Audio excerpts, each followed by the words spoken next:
This next song we're going to sing is called Klang Yesu, which means looking up to Jesus. Looking up to Jesus and thanking Him for what He's done for us on the cross, dying for our sins. And because of Him, there's hope for us to enter into His great kingdom. God bless you. Này Làng Giêsu, lạy Chúa Kitô Giêsu, hãy nhìn lên Đức Chúa Kitô đã hy sinh thân mình cho tất cả mọi người. Ngày hôm nay nhân dịp nghe là mừng thân máu Đức Chúa Kitô, chúng tôi xin gửi khen Ngài và xin gửi lên đến tất cả cộng đoàn ở xứ sở chúng tôi. Tại này mới pini gigi lang vé Giêsu khoa chúng ta về lẽ hiểu akan chúng ta mang tradisi chúng ta, pelah chúng ta leh dong pre kita terus nuah pinyo.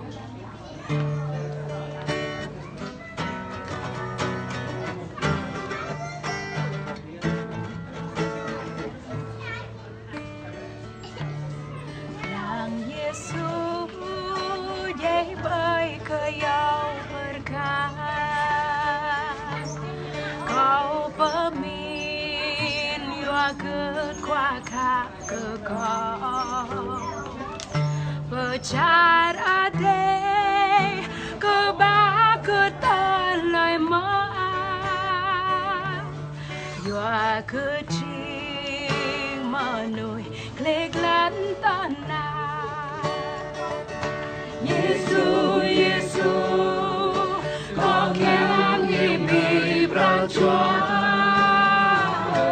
Yesu Yesu Yua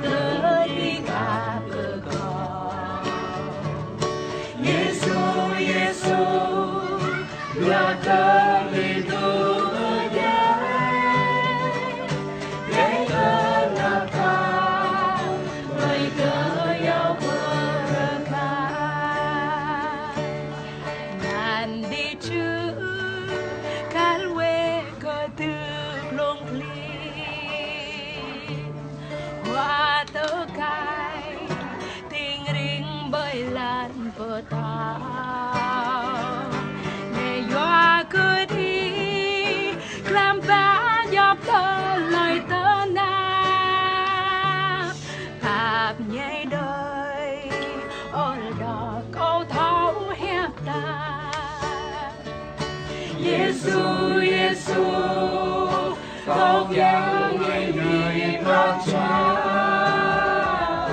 Yesu Yesu Yua ketika berkau Yesu Yesu Yua ketika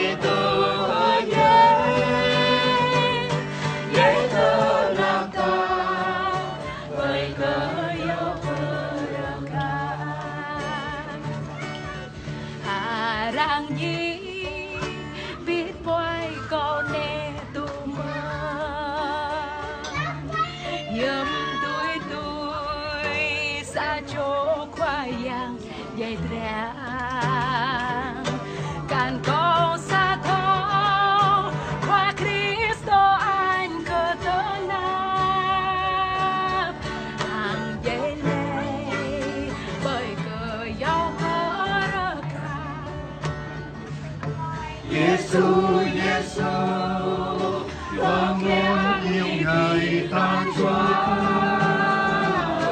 Yesu Yesu và tới cả con Yesu Yesu và cả đi đâu về đây để ta làm ta bởi khơi yêu